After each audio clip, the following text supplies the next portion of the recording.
Hello everyone, my name's Jazz, and in today's video I wanted to speak about the situation with Pellegrini, what I think should happen and who perhaps should come in next to replace him really. It's obvious that Pellegrini's days are coming to an end now.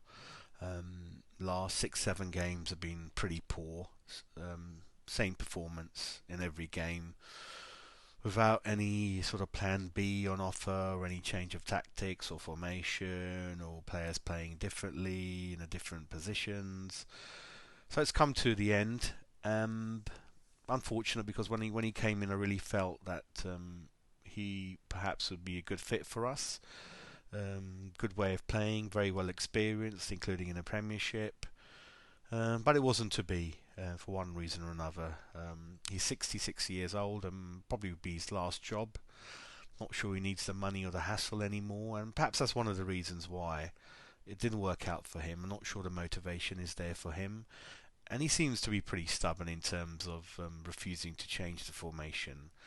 The way he's playing is perhaps the way teams used to play 4, 5, 6 years ago, but now the game's changed a lot more. If you look at Klopp, you look at Pochettino, it's a very, very different sort of game and tactics now. You need to press when you're attacking, press when you're defending, play with a lot more pace and strength and stamina, and interchange positions, which we're not doing any of it anyway. So if you have a look at the names that have been mentioned, let's go through some of them. So if we start off with David Moyes, he's 56 years old. He's got the advantage of having managed this last year, and I think he done a good job. A lot of people were a little bit mixed about him coming in, and I felt he was worth a crack. 9, 10 years at Everton, done a great job. They finished fourth in 1 year. His recruitment was very good. Rarely bought a player that didn't fit into his system. You kind of know what you get with him. Very strong personality, as a lot of the managers are from Scotland. Commands respect. You know where you stand with him. You know the way he's going to play. And when you play his teams, it's never an easy match, as we knew more than any other club while he was at Everton. So I liked him, and it's a bit unlucky that he didn't get the chance to perhaps carry on in a permanent 2, 3 year contract and get some more windows under his belt, a bit more money, and then we could kind of see where we go with him really.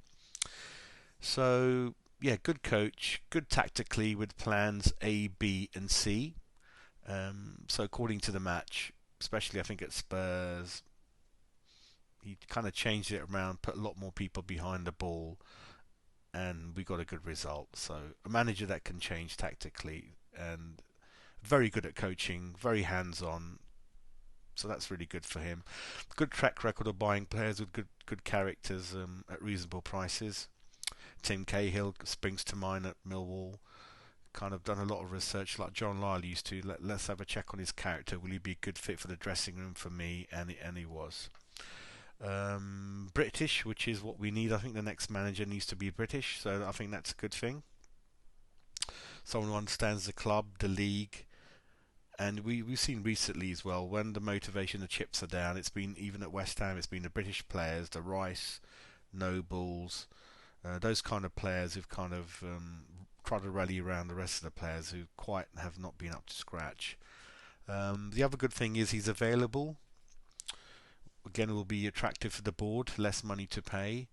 Not a risky appointment in my view, because you know what you're going to get with him, and a bit like Sam, we shouldn't really be in the bottom 6, 7 under him. Should be looking upwards, depending on how much money they give him. And again, like Sam, I believe, first of all, it's very, very important to be set up not to lose. That's very important. And then the additional play, charisma and attack can come in afterwards, depending on what type of flair players you can buy. Even under Sam, I mean, we had Downing, we had Sacco, we had Valencia. You know, we played some offensive football.